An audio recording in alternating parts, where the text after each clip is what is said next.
Marianne says, question.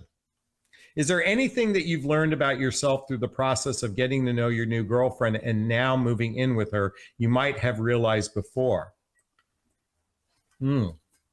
That's a really great question. In fact, I had a situation happen last week.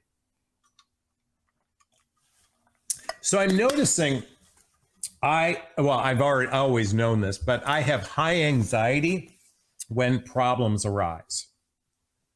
Now, I am a basket case, and which is probably not very masculine out there. Thankfully, my girlfriend has a capacity to handle crisis with a lot more ease and comfort.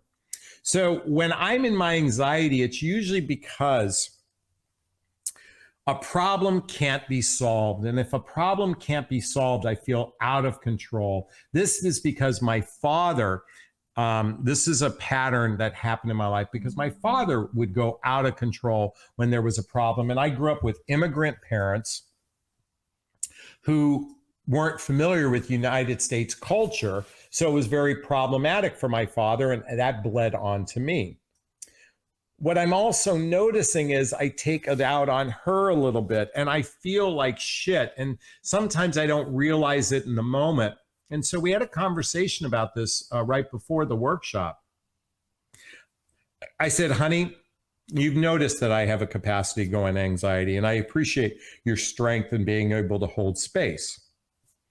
What you'll most likely notice is that I will probably apologize within 10 minutes or an hour of when I act like a pure jackass. And I'm working on doing a better job at this. And I appreciate that you hold that space of strength when I'm going completely but just schizophrenic in that moment. So yes, I believe relationships are also part of our healing process. And one of the things I appreciated most that happened this weekend was, that makes me cry now. She said maybe for the first time in her life, she feels safe with someone.